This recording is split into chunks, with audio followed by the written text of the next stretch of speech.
Welcome back नाजरीन। जैसे कि मैंने आपको बताया था कि हम पहले हाफ में हमने ये डिस्कस किया था कि जो लोग इनकम टैक्स रिटर्न भरने वाले हैं 15 अप्रैल से पहले या एक्सटेंशन लेने के बाद 15 अक्टूबर तक, उनके लिए जो IRS की एक फैसिलिटी है सेवर्स क्रेडिट, वो मैंने पूरा एक्सप्लेन कर दिया। मैं अपने तमाम नाजरीन से दरख्वास्त करूँगा कि आप इसको गौर से इसको देखें, समझें। इस सिलसिले में अगर आपको किसी किस्म की किसी क्वेरी की, किसी इन्फॉर्मेशन की, किसी भी मदद की अगर आपको ज़रूरत है तो स्क्रीन पे आप मेरा टेलीफोन नंबर देख सकते हैं। आप जब चाहें मुझे फ़ोन कर सकते हैं।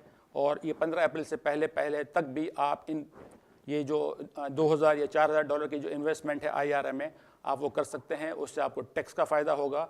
और दूसरा ये है कि आप रिटायरमेंट के लिए आप अपना इन्वेस्टमेंट एक किस्म की आपकी स्टार्ट हो जाएगी। सेकंड पॉइंट नाज़रीन, आज हम जो डिस्कस करेंगे, मेरे पास कुछ ईमेल्स भी हैं जो हमें मुख्तलिफ नाज़रीन ने भिजवाए हैं। मैं कोशिश करता हूं कि उनमें से अगर 2-4 अगर हम इस पर भी बात कर लें।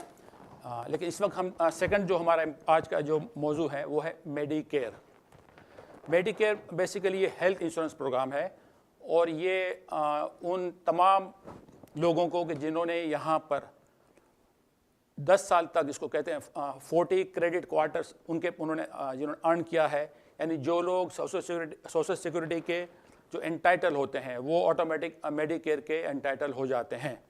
जिन लोगों ने 40 क्रेडिट आवर्स नहीं किए हैं उनको फिर मेडिकेयर उनको फिर ख़रीदना होता है। वो हम एक्सप्लेन अभी करते हैं कि किस तरह से ये मेडिकेयर जो है हमारे यहाँ काम करता है। नाज़रीन, मैंने इसकी थोड़ी डिटेल स्क्रीन पर रखी है। अगर आप थोड़ा सा स्क्रीन की तरफ आप मुतवज्जा हो तो थोड़ा सा आपके लिए ईजी हो जाएगा। जो 65 ईयर्स का इस साल हो रहा है 2016 में, यानी वो तमाम हजरात या ख़वातीन जो 1951 को पैदा हुए थे वो इस साल 2016 में 65 ईयर्स के हो जाएंगे, यानी 65 साल के हो जाएंगे। वो तमाम अफराद इस साल मेडिकेयर के उनका एक किस्म का एंटाइटलमेंट हो जाता है, उनकी एलिजिबिलिटी हो जाती है। एक चीज़ आप याद रखें कि बाज़ औक़ात लोग समझते हैं कि ठीक है हमारा मेडिकेयर ड्यू हो गया है, हम इसके एंटाइटल होंगे, हम इसको बाद में कर लेंगे। आपको सुनकर ताज्जुब होगा कि अगर आपका जो वो इनिशियल एंटाइटलमेंट पीरियड के दौरान अगर आपने रजिस्टर नहीं किया तो आपका जो खासकर पार्ट बी जो मेडिकल इंश्योरेंस तकरीबन जो $110 है पर मंथ, वो आपका हर साल के हिसाब से 10% बढ़ेगा। सपोज़ करो आपने कहा 3 साल तक आपने सुस्ती की और 3 साल के बाद आपने मेडिकेयर आपने अप्लाई किया और आपने सोचा कि मैंने तो 3 साल नहीं लिया, शायद मुझे डिस्काउंट मिले। नहीं, ऐसा नहीं है, बल्कि होगा ये कि आपको 10% पर ईयर के हिसाब से 3 साल का 30% आपका मेडिकेयर प्रीमियम आपका बढ़ जाएगा। तो मेरी तमाम लोगों से दरख्वास्त है कि जो भी 1951 में पैदा हुए थे वो इस साल मेडिकेयर के लिए एंटाइटल हैं और उनको चाहिए कि वो मेडिकेयर में अपने आप को एनरोल करवा लें। वो हजरात जो अभी भी जॉब करते हैं या उनकी स्पाउस जॉब करती है और उनके पास हेल्थ इंश्योरेंस की ज़रूरत नहीं है, उनसे भी मेरी दरख्वास्त है कि वो अपने आप को उसमें एनरोल कर लें। आप इसको अवेल ना करें, लेकिन आपको एनरोल करना ज़रूरी है। इसलिए कि अगर आपने एनरोल नहीं किया मेडिकेयर में 65 ईयर्स की एज में तो आपको पेनल्टी देनी पड़ेगी। अगर आपने एनरोल कर लिया, फैसिलिटी नहीं ली, तो उससे कोई फ़र्क नहीं, उसके बावजूद भी आपने इसको एनरोल करना है। अच्छा, मैं आपको ज़रा एक्सप्लेन कर दूं कि लोगों को बड़ा कन्फ्यूज़न है कि वो हम अपने आप को किस वक्त इसको मेडिकेयर के लिए हमें एनरोल करना होगा। तो जैसे कि मैंने आपसे कहा कि जो लोग 1951 में पैदा हुए थे वो 2016 में मेडिकेयर उनके एंटाइटल हो गए। मेडिकेयर का एनरोल का तरीका ये है कि फॉर एग्ज़ाम्पल जो साहब, आप एग्ज़ाम्पल मैं यहाँ ले रहा हूँ कि वो मई 1951 में सपोज़ करो पैदा हुए थे। जैसे मैंने आपसे कहा तमाम हज़रात जो 1951 में पैदा हुए थे वो इस साल एलिजिबल है कि वो मेडिकेयर की फैसिलिटी ले सकते हैं। तो अगर कोई साहब मई 1951 में पैदा हुए थे तो उनके लिए ज़रूरी है कि वो मई 2016 से 3 महीने पहले, यानी फरवरी, मार्च, अप्रैल और 3 महीने बाद, यानी जून, जुलाई, अगस्त और प्लस मई 2016, यानी फरवरी से लेके अगस्त तक इन 7 महीने में उन्होंने इनिशियल अपना मेडिकेयर में अपने आप को एनरोल करवाना है। अगर आपने फरवरी, मार्च, अप्रैल में अगर आपने फॉर एग्जांपल इस सूरत हाल में अगर आपने अपने आप को साइन इन कर लिया है तो आपको 1 मई 2016 से आपको मेडिकेयर की फैसिलिटी मिलना शुरू हो जाएगी। और अगर आप मई 2016 के बाद अगर आप जून, जुलाई या अगस्त में अगर आप अपने आप को एनरोल करवाते हैं तो इसमें आपको पेनल्टी कोई नहीं होगी, लेकिन होगा ये कि जून में अगर आपने एनरोल किया तो उसकी आपको फैसिलिटी जुलाई से मिलेगी, और जुलाई में किया तो अगस्त में।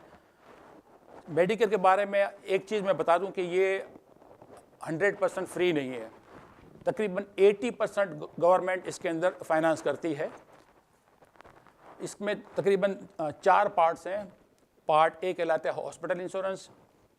हॉस्पिटल इंश्योरेंस जिन लोगों ने 40 क्वार्टर्स कंप्लीट किए हैं उनका कोई प्रीमियम नहीं होता, इसलिए ये बाज़ औक़ात प्रीमियम फ्री कहलाता है। और अगर जिन लोगों ने 40 क्वार्टर्स कंप्लीट नहीं किए हैं या उनके स्पाउस ने कंप्लीट नहीं किए हैं तो उन्होंने ये ख़रीदना होगा, और तकरीबन ये $400 से ज़्यादा है पर मंथ। जी जनाब, प्रीमियम जिसका जो है 400 समथिंग पर मंथ है। तो इसीलिए बेहतर ये है कि स्पाउस में से कम एक साहब या साहिबा अपना 40 क्रेडिट आवर्स कंप्लीट कर ले, ताकि वो मेडिकेयर में उन दोनों को ये फैसिलिटी ये कम से कम पार्ट ए में उनका प्रीमियम फ्री हो जाए। अदरवाइज तकरीबन $400 पर मंथ आपको देना होगा। जो दूसरा पार्ट है वो कहलाता है पार्ट बी, मेडिकल इंश्योरेंस। जैसा कि आप डॉक्टर से पास जाना होता है और आपके टेस्ट वगैरह होते हैं, उस सूरत में आपको एक मंथली प्रीमियम देना होता है, वो भी कम से कम $100 से कम नहीं है। अच्छा, इन दोनों सूरतों में जो मैंने बताया आपको, पार्ट ए और पार्ट बी, दोनों सूरतों में डिडक्टेबल भी है और को पेमेंट भी है। हॉस्पिटल के अंदर जो डिडक्टेबल है वो ईच बेनिफिट पीरियड की है, यानी एक साहब या साहिबा अगर हॉस्पिटल में दाखिल होते हैं और उसके बाद वहाँ से रिलीज़ होते हैं और अगर विदिन 60 डेज गुजरने के बाद दोबारा जाते हैं तो वो डिडक्टेबल जो है वो बेनिफिट पीरियड दोबारा स्टार्ट हो जाता है। और उसके अंदर उसके बाद आपका को पे भी है। इसी तरह से जो पार्ट बी मेडिकल इंश्योरेंस के अंदर मंथली प्रीमियम भी है, डिडक्शन भी है और को पे भी है। पार्ट सी जो कहलाता है वो कहलाता है मेडिकेयर एडवांटेज। वो इस तरह से होता है कि जो कुछ इंश्योरेंस कंपनियां जो कि मेडिकेयर से अप्रूव्ड है, उनके थ्रू आप ये मेडिकेयर एडवांटेज खरीद सकते हैं।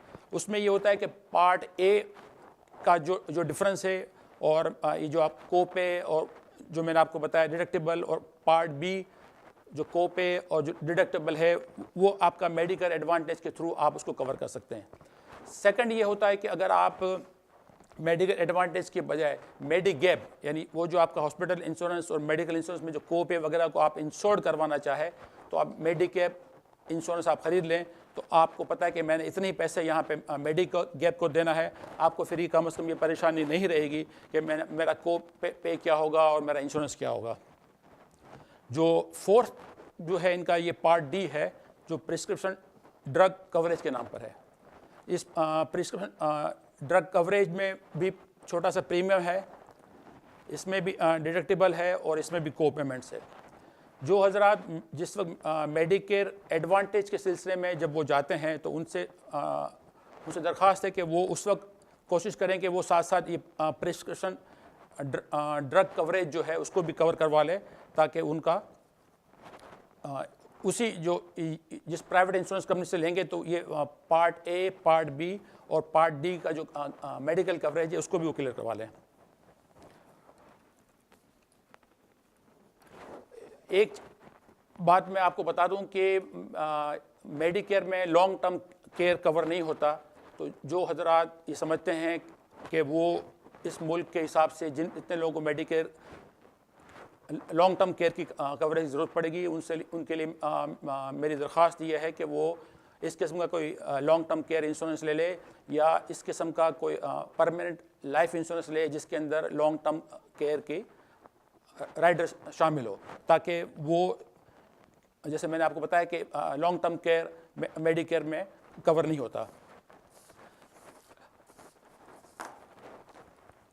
नाज़रीन, इसके बाद मैं आपको एक एग्ज़ाम्पल देना चाह रहा हूँ कि अगर आप पहले से अगर प्लानिंग करें कि किस तरह से मुझे सोशल सिक्योरिटी मिलेगी, अपना पैसा किसी तरह से वो जिस वक्त वो रिटायरमेंट पे जाते हैं तो वो इसकी एक एन्यूटीज़ ले लें या इसको इस तरह से आप उसको विड्रॉ करें ताकि उनका जिस वक्त आपको तो सोशल सिक्योरिटी से मैंने आपसे बताया कि वो डिपेंड करता है आपकी अदर इनकम पे, कि सारा अमाउंट 0% भी टैक्स हो सकता है, उस पर 50% भी हो सकता है, उस पर 85% भी हो सकता है। नाज़रीन, अगर आप देखें स्क्रीन पे तो मैंने एक हाइपोथेटिकल एग्जाम्पल बनाया है, उस पर ये बताने की कोशिश की है कि एक कपल जिन दोनों की उम्र 65 ईयर्स है और उनका सोशल सिक्योरिटी बेनिफिट्स तकरीबन $20,000 है, उनके अदर पर्सनल रिटायरमेंट बेनिफिट्स तकरीबन $22,000 है, टोटल ईयरली कैश फ्लो इनका $42,000 है। इस सूरत में हम पहले ये देखेंगे कि क्या ये इनको जो 42,000 में जो 20,000 सोशल सिक्योरिटी बेनिफिट शामिल है उस पर कितना टैक्स देना होगा। तो नाज़रीन, इस एग्ज़ाम्पल में इन साहब को कोई टैक्स नहीं देना होगा, इनका $20,000 इन कपल का सोशल सिक्योरिटी टैक्स फ्री है। इसका मतलब ये हुआ कि इनका अब 42 में से इनका टैक्सेबल इनकम बची 22,000। इस 22,000 में से अगर आप पर्सनल एग्जम्पशन और स्टैंडर्ड डिडक्शन अगर आप स्क्रीन पे देख सकते हैं तकरीबन 23,100 बनता है। तो 22,000 में से अगर ये 23,100 निकाल देते हैं तो इनकी टैक्सेबल इनकम चली जाती है माइनस में। इसका मतलब ये हुआ कि इन साहब को इस एग्जांपल में किसी किस्म का इनकम, क्योंकि वो टैक्सेबल इनकम आपकी माइनस में आ गई, ज़ीरो हो गई, तो इन साहब को किसी किस्म का इनकम टैक्स देना नहीं होगा। तो आप देखें इस एग्जांपल में जो आपके सामने स्क्रीन पर है कि अगर $42,000 ये कपल 65 ईयर्स का एज का है और इस सूरत में नॉर्मली लोगों के अपने घर भी मॉर्गेज ख़त्म हो चुका होता है, बाकी बहुत सारे एक्सपेंस कम हो गए होते हैं, उस सूरत में अगर वो तरीके से अगर रिटायरमेंट प्लानिंग करें कि किस तरह से मैंने IRA में इन्वेस्टमेंट करना है, वो जो इन्वेस्टमेंट मैंने जो किया है उसको किस तरह से इसकी मैंने फॉर एग्जांपल इस साहब ने जैसे एन्यूटीज़ ले ली थी, तो इस सूरत में ये तकरीबन $3,500 पर मंथ इन कपल को मिल रहा है, जो उसमें से ज़ाहिर है थोड़े पैसे उनको मेडिकेयर में जाएंगे, लेकिन इनको इस सूरत में ना वो सोशल सिक्योरिटी पे को टैक्स दे रहे हैं ना वो अपनी इनकम पे टैक्स दे रहे हैं। तो मेरे हिसाब से अगर आप थोड़ी सी प्लानिंग करें और इस सिलसिले में अगर आपको किसी किस्म की कोई मदद कोई हेल्प अगर चाहिए तो स्क्रीन पे आप मेरा टेलीफोन नंबर देख सकते होंगे और आप मुझे जब चाहें फ़ोन कर सकते हैं। Thank you very much.